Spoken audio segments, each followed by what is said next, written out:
여러분 안녕하세요. 강남티처입니다. 여러분, 이제는 한국에서 5년, 10년 살고 계시는 분들 많으시죠? 한국에서 오래 살면 살수록 내 차가 있으면 좋겠다라는 생각을 하실 텐데요. 한국에 오실 때 국제 운전 면허증을 미리 준비해 오시면 좋겠지만 한국에서 면허증을 따야 하는 분들도 있을 거예요. 오늘은 이런 분들을 위해서 필요한 정보를 가지고 왔습니다. 저는 경기도 군포시에서 일하면서 살고 있는데요. 오늘 센터에 군포경찰서에 외삭과 외국인 사건을 담당하시는 형사님께서 센터에 찾아오셨어요. 에? 경찰은 알겠는데 형사는 뭐예요? 라고 질문하실 분들이 있을 것 같아서 간단하게 설명을 드리겠습니다. 경찰은 시민들의 생활과 안전을 위해서 일하고 일반적인 사건을 수사합니다. 형사는 살인이나 강도, 방화와 같은 특수한 범죄를 수사합니다. 자, 그러니까 형사와 경찰의 차이는 둘 다 수사를 하지만 어떤 범죄를 수사하느냐의 차이인 거죠. 일반적인 사건이냐, 특수한 사건이냐 하는 것입니다. 자, 이 정도로 설명을 마치고요. 여러분들에게 도움이 되는 정보란 바로 외국인 운전면허 교실 신청 희망자를 모집한다는 것입니다. 결혼이민자들은 다문화가족지원센터에서 가끔 이런 기회가 있어요. 그러나 외국인 근로자나 유학생, 동포들에게는 운전면허 공부와 시험을 쉽게 준비할 수 있는 기회가 많지 않습니다. 오늘 외국인이라면 누구나 참여해서 운전면허증을 딸 수 있는 필기 교육을 신청하려면 어떻게 해야 하는지 알려드리도록 하겠습니다. 이 내용은 경기도 안에 있는 경찰서에서 시행하는 교육인데요. 저는 군포시를 모델로 말씀드리지만 지역마다 교육이 있어요. 그러나 날짜가 다를 수 있습니다. 지방도 마찬가지입니다. 그러니까 여러분들이 살고 있는 지역의 경찰서의 홈페이지를 보시거나 전화로 문의해 보시면 큰 도움이 되실 겁니다. 그럼 모집 안내문의 내용을 함께 볼까요? 외국인 운전면허 교실 운영 안내문입니다. 여러분, 외국인 무면허 운전이 계속 증가하는 추세에 있대요. 자, 추세, 흐름에 있다는 뜻입니다. 외국인 무면허가 뭡니까? 면허가 없다는 뜻이죠?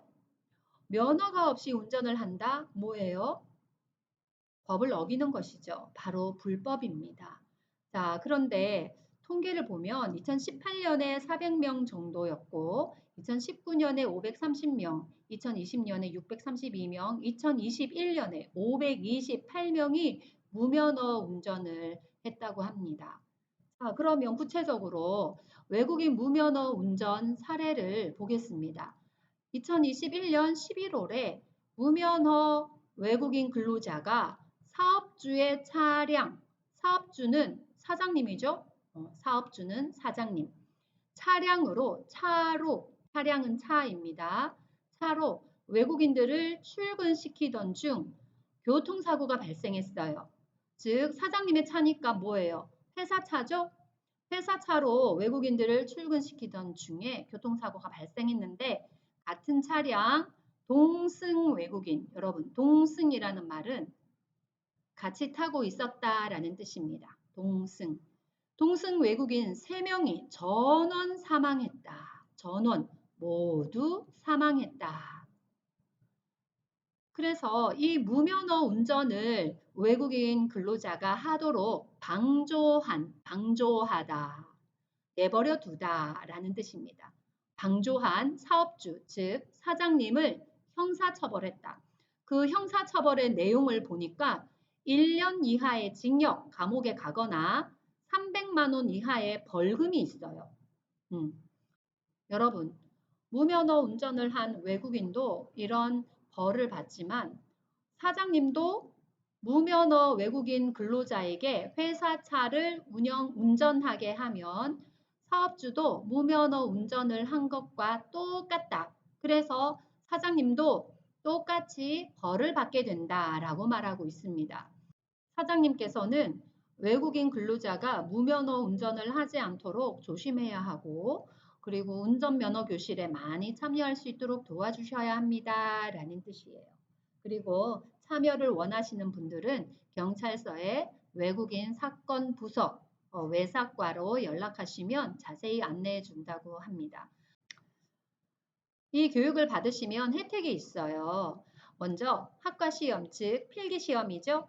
필기시험 교육과 책이 있는데 그 교재가 무료입니다. 무료이고요. 그리고 여러분들이 한국어 설명을 어려워할까봐 통역도 지원이 됩니다. 영어, 중국어, 베트남어의 통역 지원이 되고요. 그리고 공부를 했으니까 시험을 봐야 하잖아요. 필기시험은 면허 시험장에 가지 않고 여러분들이 교육을 받은 이 경찰서 안에서 시험을 봅니다.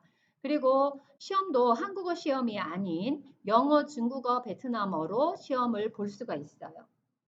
여기에 보시면 모집 기간이 2022년 8월 19일부터 9월 17일 토요일까지라고 되어 있는데요. 이것은 아까 말씀드린 대로 군포시의 경우에요. 여러분들이 살고 있는 지역마다 이 날짜가 다를 수 있어요. 그러나 매년 이런 교육이 있습니다. 그래서 여러분들이 여러분 살고 계시는 지역의 경찰서에 전화를 하셔서 이런 교육이 지금 없더라도 언제쯤 있는지 물어보시고 그 교육 날짜를 잘 메모해 주셨다가 교육을 잘 받으시면 될 것 같습니다. 그리고 교육은 9월 23일에 받으시는데요. 오후 2시부터 4시까지입니다. 2시간 교육이 있고요. 그리고 약 5일 뒤에 9월 28일에 시험을 봅니다. 시험은 오후 1시부터 4시까지 약 3시간에 걸쳐서 본다고 합니다. 그리고 장소는 아까도 말씀드렸듯이 경찰서로 찾아가시면 되고요. 교육을 받으실 때 시험에 대해서 자세히 문의하시면 될 것 같습니다. 자, 여러분 정리해서 말씀을 드리자면 운전면허 시험은요. 필기와 실기 두 가지가 있어요. 이 필기와 실기 두 가지 모두 다 합격하셔야 운전면허증을 받을 수가 있습니다. 실기는 운전학원에서 연습을 하면 되는데 필기시험 때문에 떨어지는 외국인들이 많이 있다고 합니다. 왜 그럴까요? 바로 한국어 때문이죠. 그런데 이렇게 영어, 중국어, 베트남어로 시험을 볼 수 있다고 하니까 얼마나 좋은 일입니까? 그러나 영어, 중국어, 베트남어를 다 사용하지 않는 나라에서 온 외국인들은 어떻게 하면 좋을까요? 열심히 한국어로 공부를 하는 수밖에 없습니다. 요즘은 운전면허 자격증을 취득하는데 약 100만 원 가까이 든다고 합니다. 그리고 시험에서 한번 떨어지면 합격할 때까지 계속해서 추가 비용을 낸다고 하니까 열심히 공부해서 한 번만에 시원하게 합격하시기를 바랄게요. 오늘 이 내용이 좋으셨다면 구독과 좋아요, 알람 눌러주세요. 여러분의 응원이 저에게는 큰 힘이 됩니다. 감사합니다. 여러분 사랑합니다. 다음 영상에서 또 만나요.